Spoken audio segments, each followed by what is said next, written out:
bazuen bere tripulazioko beste bat, egiten zuten hildakoarekin lotu, lepoz lepo eta itsasora bota biak.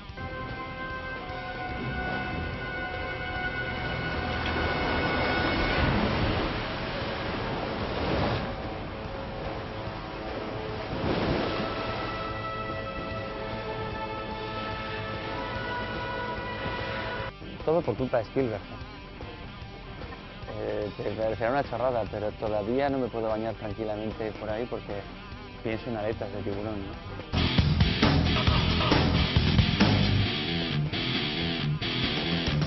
Que son que no hay pedidos. Hay pedidos como para 6 meses, poniéndolo todo junto. Kaixo, ongi etorri, Kresala 11. saio hause, eta ikusten duzuen lez, ez da azalpenik behar, Donostiako Kontxan, gaur Gipuzkoako hiriburuan. Programa entretenigarri eta divertigarri zeuentzako, eta has gaitezen beti hasten garen lez, gauzen herri apur bat hobeto ezagutzen. Gaur, Donostia.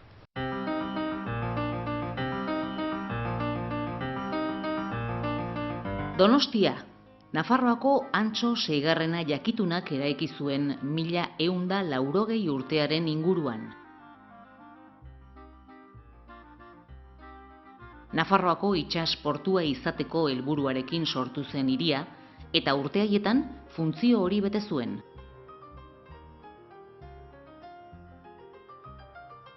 Donostiari buruzko lehenengo idatziek Antigua osoan zegoen monasterio bat aipatzen dute, 11. eta 12. mendeetan, otoitzgune ez ezik, administrazio eta gizarte mugimendu bizi baten erdigune ere izan zen monasterioa inguruko biztanleentzat.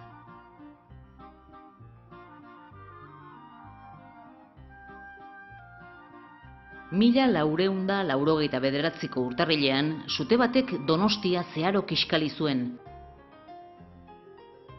Eta haren ondorioz, hiriko eraikin guztiak harriz altxatzen hasi ziren. 15. mendearen amaieratik aurrera, puntako merkataritza gune izateari utzi zion Donostiak, eta zentro militar garrantzitsu bihurtu zen. Inguruko portu nagusia ere, Pasaia, merkataritza portu izatetik itsasontzi base garrantzitsu izatera pasatu zen. Egun 185.000 biztanle inguru ditu Donostiak, eta bertako metropoli barrutian 400.000 lagun baino gehiago bizi dira.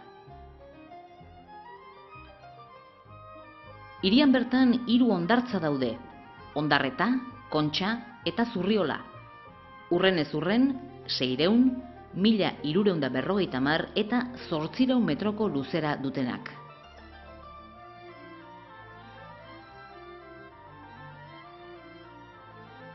Bi 2008an hiriko talde guztien adostasunarekin, 2016an Europako kultur hiriburu izateko hautagaitza aurkeztea erabaki zen.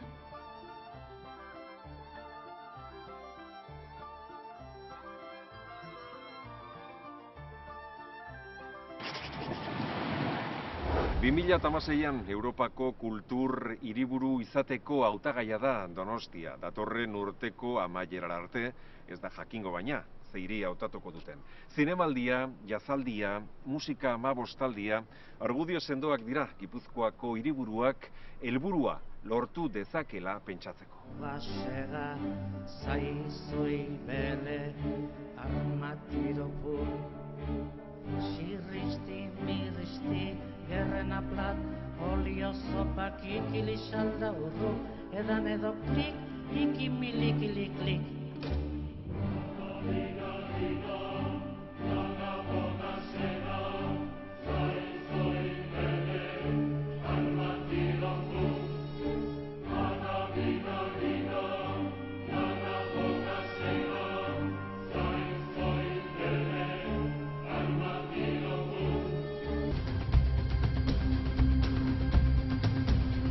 Donostia etortzen den edo hurbiltzen den edonor berriz etortzeko gogarekin geratzen da, ez?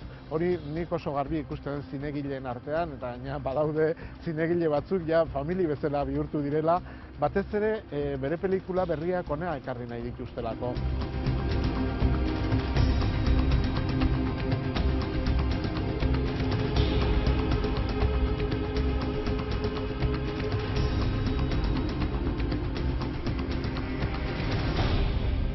prepararse para la capitalidad cultural y ahora inventarse 4 cosas e intentar que funcionen, creo que bueno, no tiene demasiado sentido. Pero es que esta ciudad ya las tiene y tiene años de experiencia y eso es muy importante.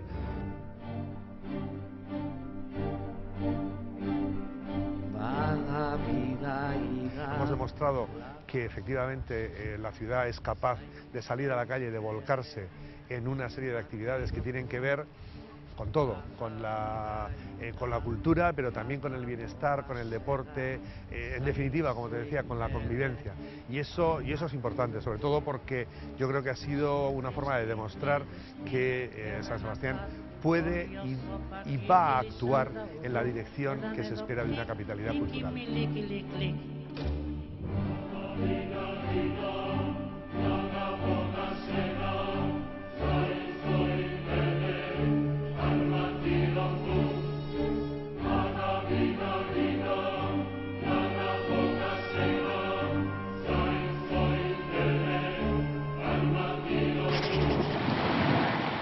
Gure lurraldeko zineman ekimen zaharrenetakoa da Donostian egiten den itsaspeko zinemaren nazioarteko zikloa.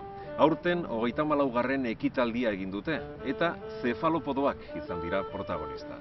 4 egunetan film labur zein luze ikusgarriak eskaini zituzten. Erakustaldiak eta erakusketak ere ez ziren falta izan. Batez ere, itsaspean aritzea nolakoa den jakiteko.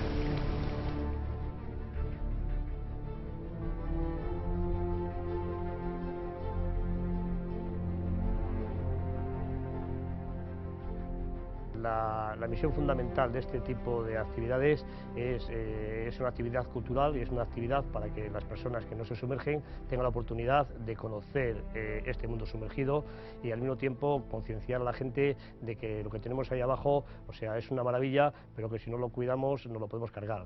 Zein animalia gustuko dituzu ikustea itsasoan gehien bat? Izurdea.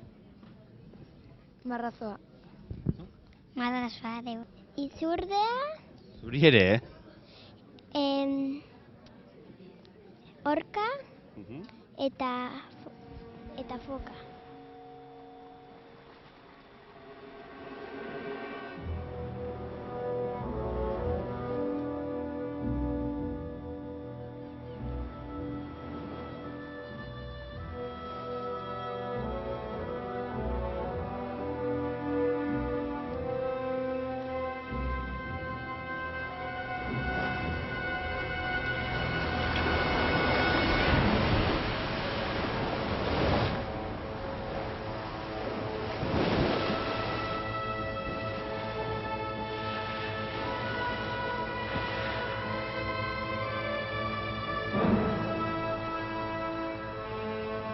Amigos suelen decir, ¿y tú qué conoces de este sitio, de este país o tal? Digo, pues mira, le conozco lo que hay encima del agua y lo que hay debajo del agua, con lo cual conozco 2 mundos, en vez de conocer uno solo. Entonces, si puedes conocer 2 mundos, ¿por qué te vas a limitar a conocer uno solo? Nosotros queremos cambiar muchas cosas, queremos que siga el ciclo exactamente igual, pero queremos que convertirlo en una semana un poco festiva para toda la gente que le gusta la mar, que sea un tema, no sé, toda la gente que le gusta el buceo, las actividades subacuáticas y demás. Entonces queremos que, aparte de las películas que habitualmente se ponen, hacer muchas actividades durante esa semana. Hoy lo que hemos hecho, por ejemplo, con el tema de la apnea, es un poquitín la pauta que queremos seguir. Queremos que esa semana pues hacer muchas cosas y entonces es un poquitín el camino por donde vamos a ir.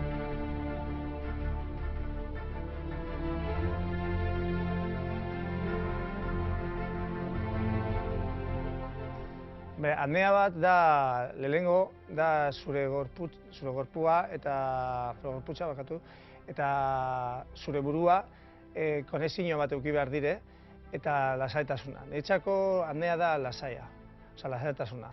Ur azpian nauenean, niretzako arrainak eta ura eta dana da bat. Eta ni sentitzen naz bat bai, berekin. Eta zer esango zut, niretzako da lasaitasuna. Relajatzen pasara eta hartzen bozu arnasa bida moduen, egon leikezu 2, 3, 4, 5, 6 minutu arnasa hartu barik. Gaur egun, dauz reko batzuk, ez sinesteko. Dau mutil baten jau 11 minutu arnasa hartu barik, eritxu da rekorra.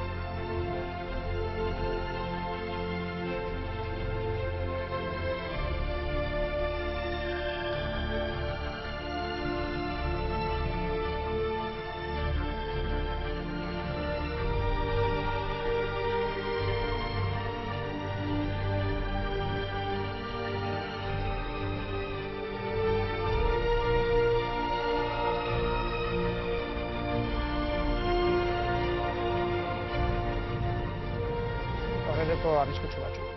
Zer arriskutsu diez?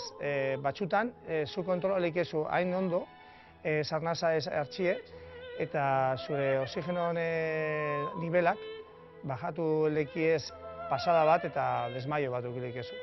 Hemen kanpoan egoten bazara ez da ardurik, baina karo, ur azpian egoten bazara hori da oso arriskutsua. Batez ere medusak eta ume txikiakin bai lengusuakin eta arrainak ur azpian ateratzen dituzten argiak eta hori asko gustatzen zaigu bai.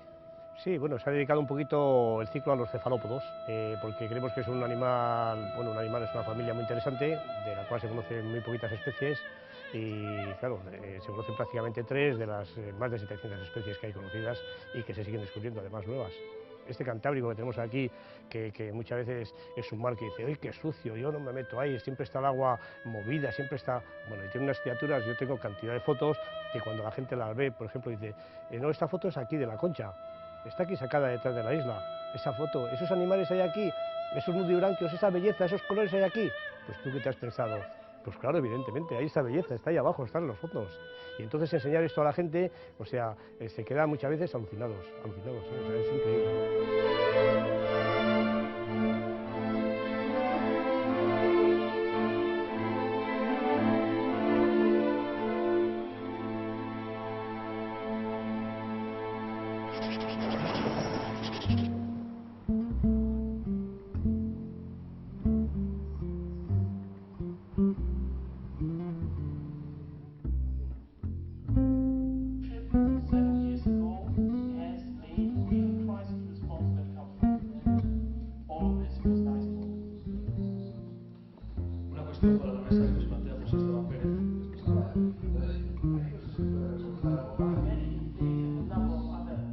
La situación actual no es buena, la situación actual es, hay muy pocos pedidos, pero también es verdad que al ser de ciclo largo, su recuperación también es más tardía. La crisis es absolutamente global y el problema que tiene lo tenemos todos en todo el mundo, que son que no hay pedidos. Hay pedidos como para 6 meses, poniéndolo todo junto. La construcción naval, el movimiento de mercancías por barco es clave en la economía mundial. Por lo tanto, lo que procede ahora, y como estábamos oyendo en las jornadas, es hacer que resista. Si un astillero cierra, no se va a abrir en mucho tiempo. Esto no es una fábrica de chupa-chups, de calcetines. Entonces, el peligro es que como no haya órdenes pronto, se va a estrangular absolutamente esa industria.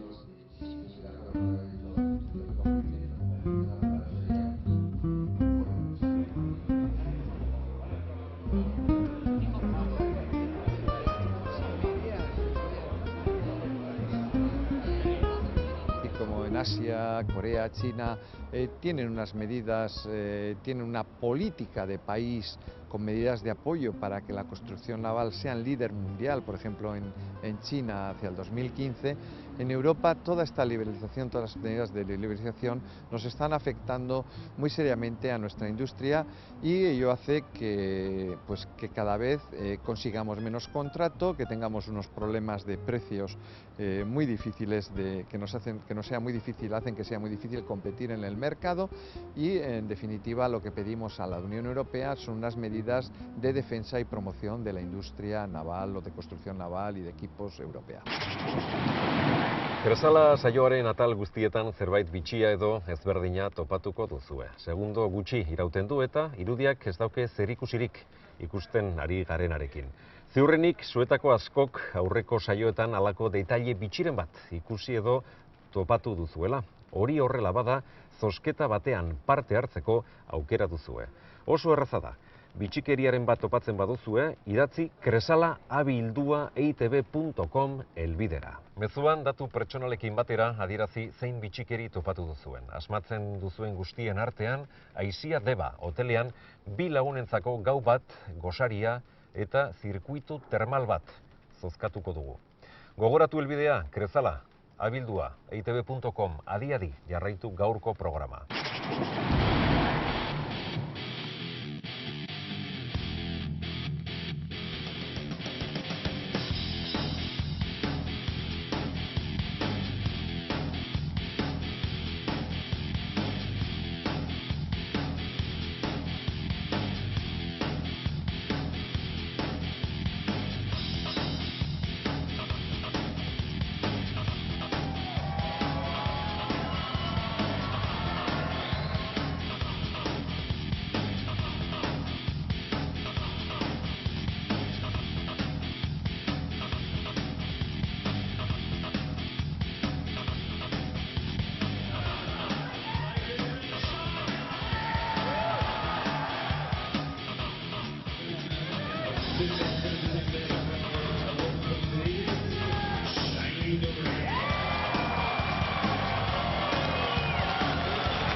Draga bat egitea ez da lan erreza eta gainera denbora asko behar da. Osoan gutxi gorabehera 5 urte kontratua zehazten denetik bukatu arte. Gaur Kresalan ikusiko duguna da munduko dragarik handiena, la naval untziolak egina.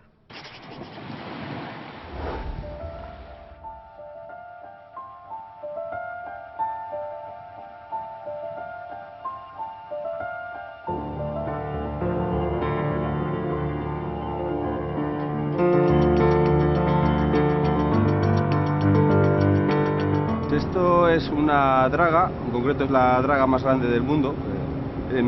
Son 2 dragas gemelas y esta es la segunda que estamos haciendo. Y pues estamos en la fase última, ¿no? Estos barcos se construyen en Sestao y en la última fase pues se tienen que estar probando, que lo hacemos por aquí por el mar Cantábrico normalmente, y estamos en esa fase puesta en marcha para la próxima entrega al armador.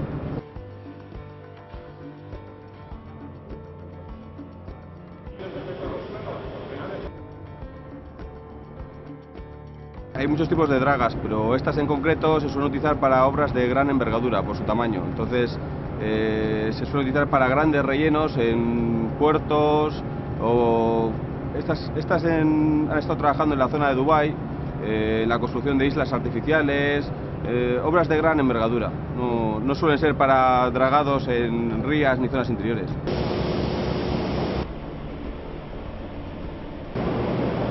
nos falla los software, no podríamos trabajar.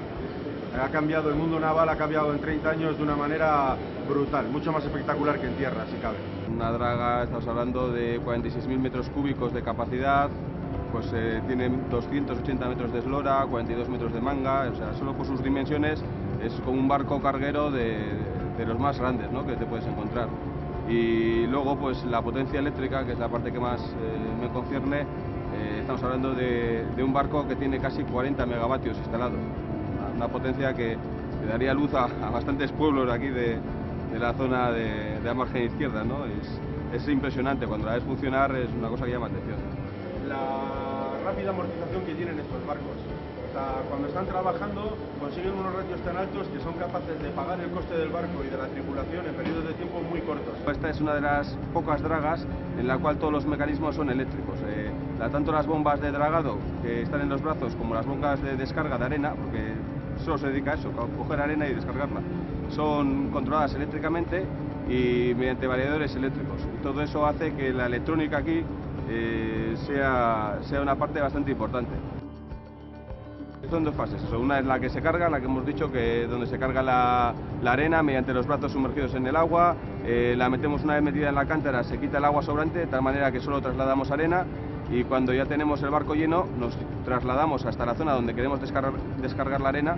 Dependiendo de la zona del mundo donde se esté moviendo, pues eso puede ser pues o unas horas o incluso días de navegación, y descargamos en esa zona. Y para descargar es cuando tenemos una zona situada en la proa, una especie de tubo por el cual sale esa arena pues disparada pues a 200 metros, que es otras bombas y otros tubos de los que estamos viendo. Entonces esas dos fases son las fases fundamentales del trabajo de la draga, cargar y descargar principalmente. La primera puesta a punto, que es lo que estamos haciendo ahora, ¿no? Aquí al final estamos un mes y medio, 2 meses, porque sí que es muy costoso ajustar que todos los equipos trabajen al tiempo que tienen que trabajar. Realmente nosotros no movemos arena, lo que hacemos es probar con agua y circular a través de las bombas, tanto de las bombas de los brazos como de las bombas de descarga, el agua para ver que su funcionamiento es correcto. En concreto, pues ahora vamos a probar a cargar la cántara con agua utilizando las bombas del barco. Entonces pues veremos cómo funcionan esos sistemas y cómo entra agua dentro de la cántara. Pero bueno, es una operación que se hace bastantes veces durante el periodo de pruebas hasta que todos los elementos están ajustados, tanto los de medida como los propios elementos de las bombas.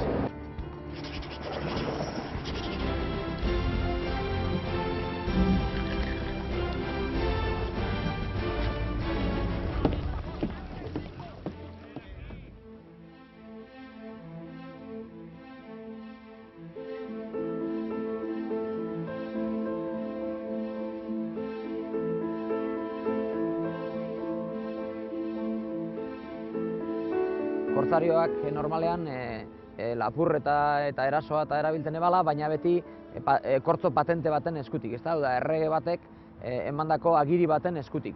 Orduan, bueno, gauza ilegalak egiten zituen, baina bere portura bueltatuz gero, heroi moduan edo hartzen ziren. Piratak ordea beti ziren asasinoak, beti ziren lapurrak, eta edonor karrapatuta ere urkamendira edo kartzelara.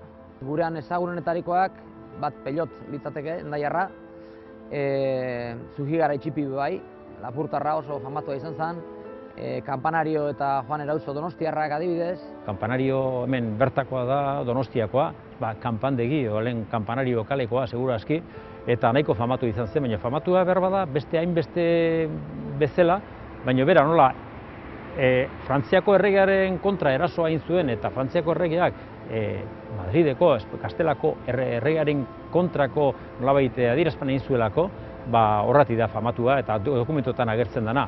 Bilbon Juan Garai eta Larraondoko Pedro, pila bat izan ziren, eta orduan batzuk aipatzearren, horiek. Bueno, guk gehienetan daukagun irudia da pirata abentureroa, independentearena, batzuetan pikaro xamarra, eta ongi zalea edo, ezta? Eta ez hori normalean ezen horrela izaten, piratak maltzurrak ziren, bizitza gogorra zeukaten eta bizitza gogor horren arabera jokatzen zuten, hau da, gogortasunez eta maltzurkeriaz, ezta? Gertatzen dena da, irudi hori asko aldatu da, zinemaren eskutik batez ere, zinemak eskatzen duelako horrelako abenturero ikusgarri bat, eta bestetik literatura romantikoak ere erru handia izan du, horrelako pertsonaiak landu dituelako ikuspegi idealizatu horretatik, ez da.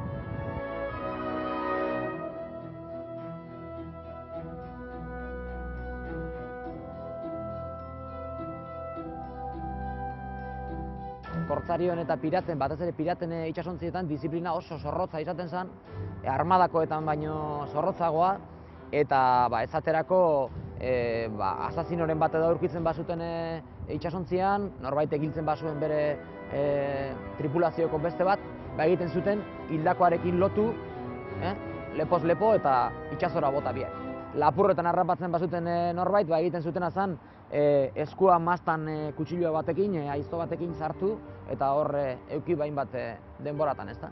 Arrantzan erabiltzen zirenak askotan, matxeta, aizkora txikia abordatzekoa, pikak, lantzak, sangraderak, erabiltzen zen asko baita arkabuza, mosketea, granada txiki batzuk erabiltzen ziren, nahiko moderna ematen du, baina ordutik erabiltzen ziren, hiltzeak edo untzak ere bai, lurrean botatzeko, oinetan sartzeko, askotan hortozik ibiltzen ziren abordatzerakoan eta bar, eta gero kainoia, jakina. Kainoiak aldatu zuen pixka bat guzti hori. Esan behar da, bidaia horietan, batez ere ternuara egiten ziren bidaia horietan, Euskalduna ondo prestatuta joaten zela, beste batzuekin konparatuta, bretoiak, portugaldarrak, holandarrak egoten zirenan, eta ez zeuden Euskaldunak bezain ondo prestatuta, eta Euskaldunak ondo arropa onak eramaten zituzten, jan ondo samarra egiten zuten, eramaten zuten zagardoa, eskorbutuari aurre egiteko, erasotzen zuenak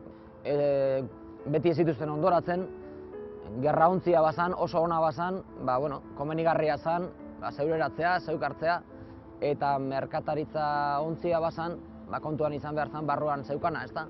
Edo dirua, edo janaria, edo dana dalak espeziak, edo dana dalako orduan, saiatzen ziren hori zaintzen eta beti ez ondoratzen itsasontzia. Oin, derrigorrizkoa bazan, ez zuten larregi pentsatzen ere, Hondarribin eta Donostian nabaritzen da, zergatik, muga ondoan dauden herria direlako. Eta muga ondokoak defendituin behar ziren, frantsesa betik erasoan zetoztelako. Eta momentu batean agertzen da Donostia eta Hondarribi merkataritzatik korsario mundura pasatzen direla eta korsario bilakatzen direla. Eta hor agertzen dira Arsu eta Zuzuarregi eta Beroiztarrak eta pirata edo korso mundu hori laguntzen, eta esan genezake baita ere populazio dena edo herri guztiak, Donostia eta Hondarribi batez ere, korso munduan sartuta daudela. Urrea, zilarra, espeziak ere bai asko, eta Euskaldunen kasuan egon zan garai bat makailagoa ere bai asko. Hemen egoten ziren Ibaizabal sarreran, itxaroten itsasontziak kanpotik zetozenei makailagoarekin erasotzeko eta makailago hori oztu eta abante. Donostian 100 gora gastronomia elkarte daude, eta horien artetik Gaztelubide da ezagunenetakoa. 75 urtetik gorako historia du eta urtetik urtera, San Sebastian egunaren bezperan, banderaren igoeran parte hartzen dute. Gezurra dirudi, baina 250 bazkideko familia ondo moldatzen da, bai sukaldean, bai kantuan.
otzeintzi zegoen lehenengo aldiz, Orfeon de la Castañugi, hemen abestea.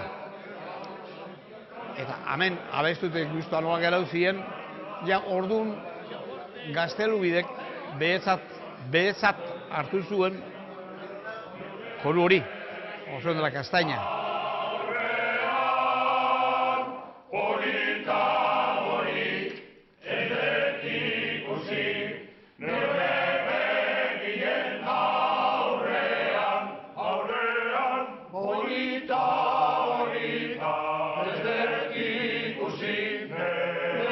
Kastaina ez da mendiko kastaina digen, zurruteko kastaina digen, hori nizu garbi izango zati, bertaren garbi ez da gehiago asko eta.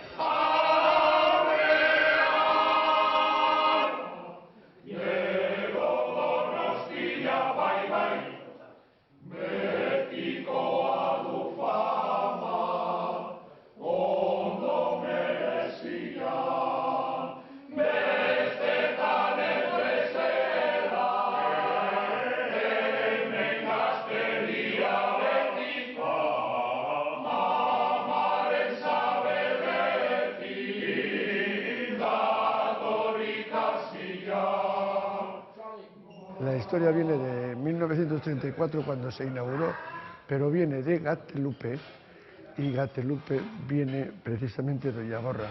Por eso se suele decir que Gaztelubide es hija de Gaztelupe y nieta de Ollagorra. ¡Hambre, hambre, tenemos hambre, hambre!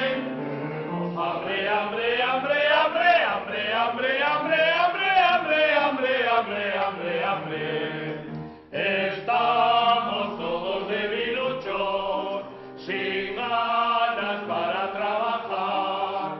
El cuerpo tenemos flacucho, de tanto tiempo sin jamás. Hambre, hambre, hambre, hambre, hambre, hambre, hambre, hambre, hambre, hambre, hambre, hambre, hambre, hambre, hambre, tenemos hambre, hambre. Hambre, hambre, tenemos hambre, hambre. Tenemos hambre, hambre, tenemos hambre, hambre. Tenemos hambre, hambre, hambre, hambre, hambre, hambre, hambre, hambre, hambre, hambre, tenemos hambre, hambre. Tenemos hambre, hambre, tenemos hambre, hambre. Tenemos hambre, hambre, hambre, hambre, hambre, hambre, hambre, hambre, hambre, hambre, hambre, hambre, hambre.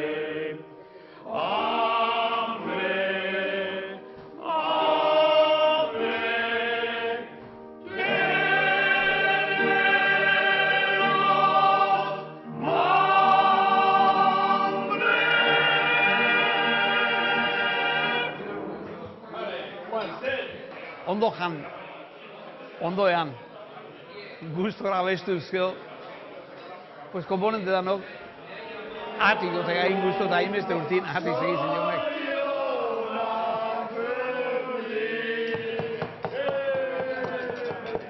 Urte askotarako, txikitin! Gracias por invitarnos a la cena.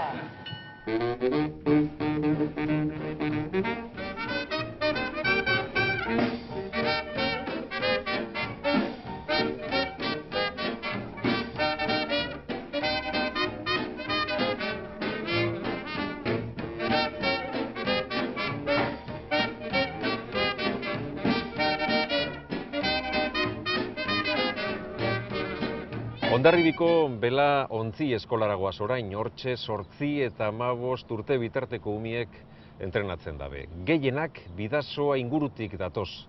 Goazen ikustera, ia zelan konpontzen diren optimist belaontziekin. Gaur Hondarribira etorri gara, belaontzien eskolan gaude hain zuzen. Eskola honetan, haur eta gaztetxoei erakusten diete itsasoan nola ibili belaontzi hoiekin. Oantxe ikusiko dugu.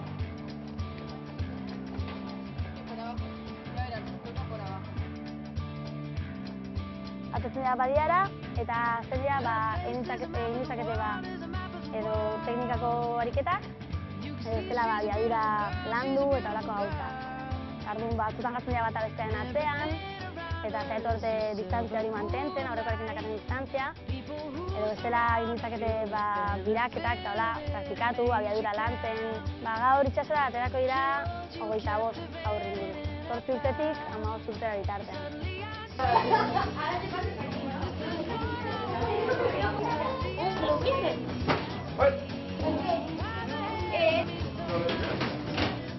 Denak oso alaiak, dago giro oso ona hemen, eta oso mugituak gainera.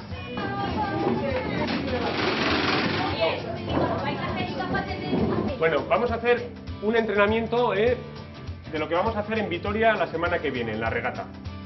¿Vale? Que para muchos es vuestra primera regata. Supongo que estaréis nerviosos.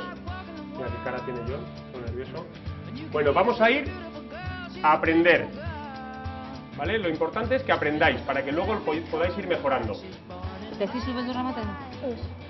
Eta lehenengo egunean ere ez? Bueno, bai, pixka bat. Haur batzuk pasatzute beldurra hasieran, gero denboraldi batean ez dute etorri nahi, gero hori zatzen dute guztua eta holako gauzak bajo denetari.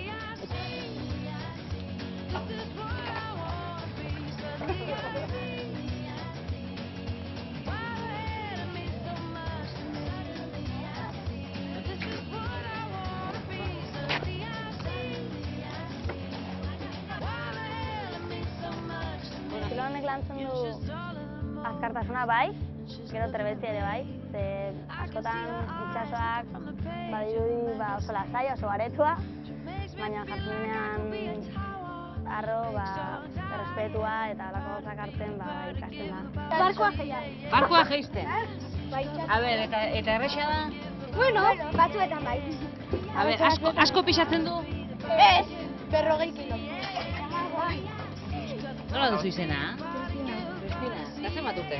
14. Orduan zu aspaldi hasi zinen belauntzi eskola honetan. 8 urte. Itxasuan gaudenean, itxasontzia buelta ematen badu bestela martxia ura aspira joango da. Claro, eta hori ezin dugu, horrekin ez goaz inora? Ez. Claro. Zenbat urte dituzu, Mikel? 9. Niri esan diate oso nabigatzaile ausartatzea. Bai, ezta? Bai. Gustatzen zaizu asko. Bai, eta denbora pasa oso divertigarria. Gaur, egun polita daukagu, ia nola moldatzen zaten itsasoan, Bai. Gero galdetuko dizugu, Bai, eta gainera gaur ez dago aitza askori. Bueno, orduan erresago. Bai. Bale, batzuen atzetik joango gara, bale, Mikel? Bale. Venga. Agur. Ikusten duzuenez, gaztetxo hauek oso profesionalak dira. Itsasora irten aurretik, bakoitzak bere belauntzia prestatzen du. Aldez aurretik, jazten dira, irakasleen gomendio guztiak entzun, eta orain, ikusi bezala, belauntzia prestatu, eta badoaz itsasora, beraiekin goaz. Rápido el dos, venga. Tras la popa.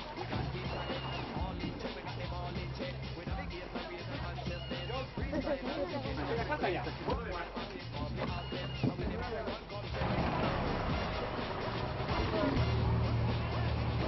Quedarse.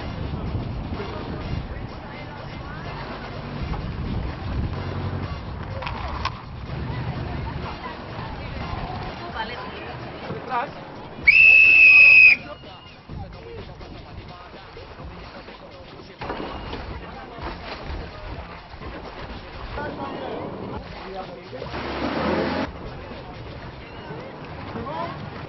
Recto.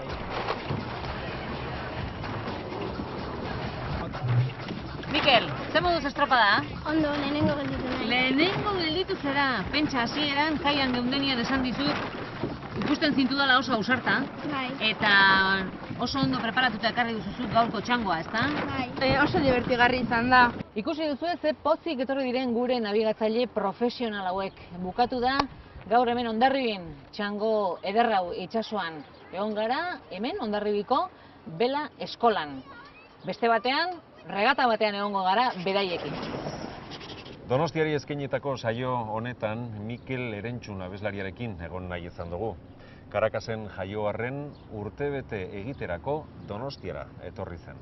Hiriko bere txoko maiteenaz, bere surf zaletazunaz, edo el detalle del miedo bere azken lanaz galdetu diogu.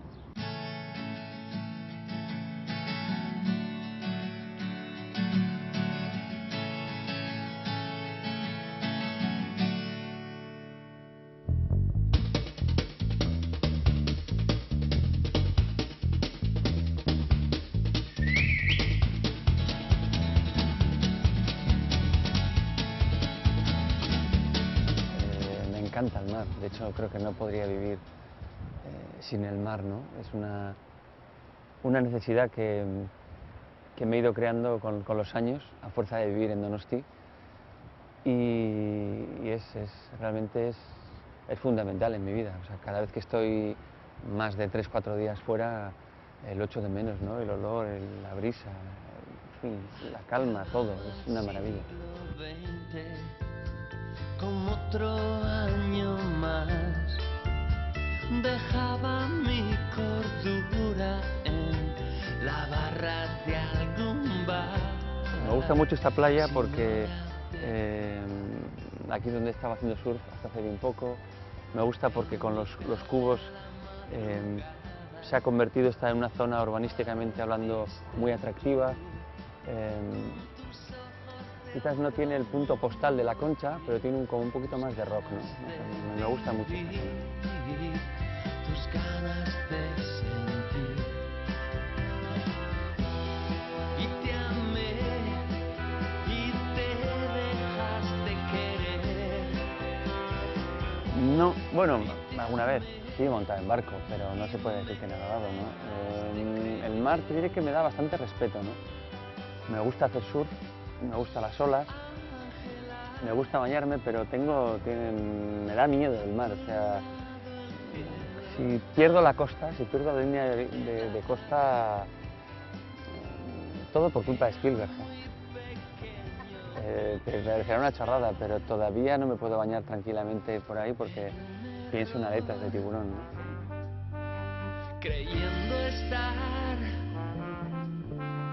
enamorado, te llamaban chica fácil y tenía. Bueno, desde los principios de Duncan Du la imagen del grupo estuvo muy ligada al mar, ¿no?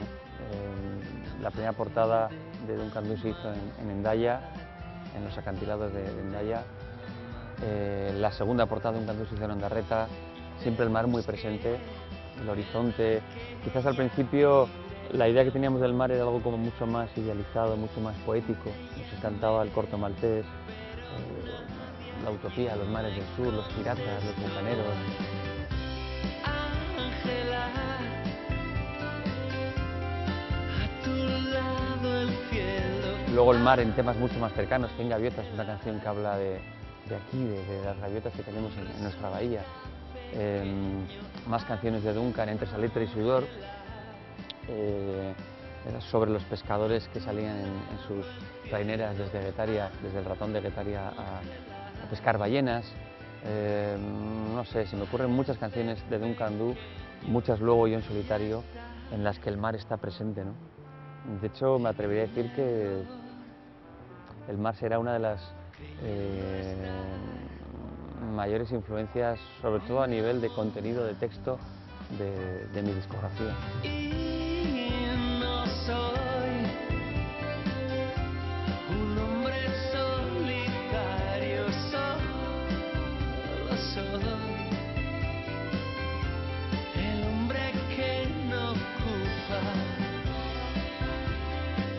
tu corazón. Detalle del miedo es mi último disco, tiene apenas un mes en la calle. Es un proyecto ambicioso porque es el comienzo de una nueva etapa, ¿no?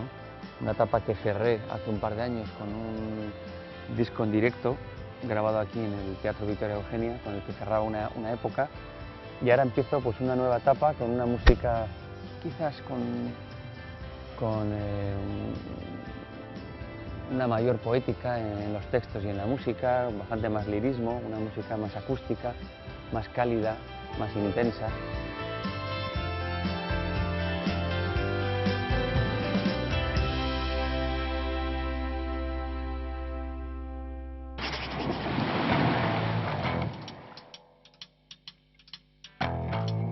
Now when I was a little boy, at the age of 5, I had something in my pocket, keeps a lot of folks alive. Now I'm a man of 21,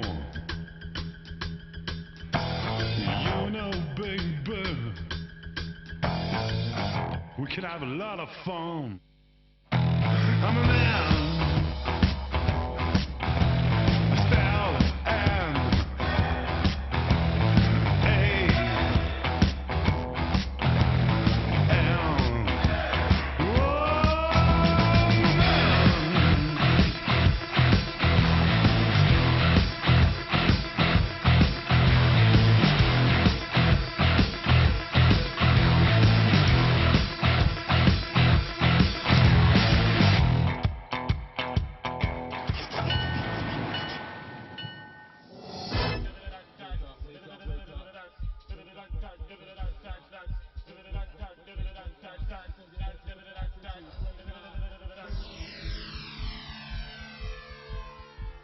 Roll, I'ma give it to you with no trivia. Roll like cocaine straight from Bolivia. My hip hop will rock and shock the nation like the Emancipation Proclamation. We MCs approach with slang that's dead. Them either run into the wall and bang your head. I put the force, my boss you're doubting. I'm making devils cower through the corpus mouth. Well, I'm Messiah. I set the microphone on fire. Rap styles vary and carry like Mariah. I come from the Shaolin slum and the Allen Funk. There's coming through with enough niggas, enough guns. See if you wanna come sweating, something contested. You got your soft swords in the midsection. Don't walk the talk. If you get walk the walk, Cody niggas are outline the door. I'm mad vexed, is what the projects made me. Rebel to the grain, there's no way to barricade me.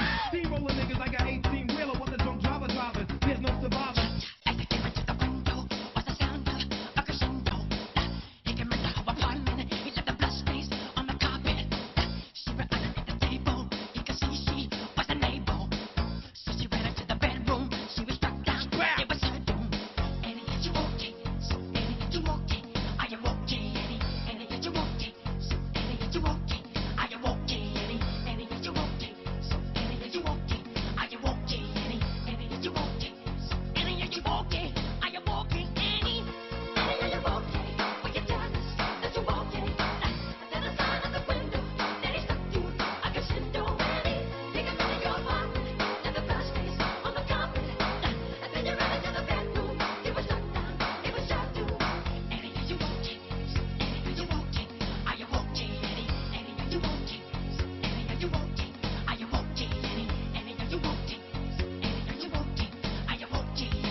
Beno ba, hause izan da dena, hementxe amaitzen da gaurko saioa eta non hobeto Donostiako kale nagusian baino. Datorren astean, Elantxoben izango gara eta bitartean badakizue seguentzako badaukegule prest helbide elektronikoa. kresala@eitb.com horra bidali nahi dozuena oso ongi etorria izango dela. Gero arte!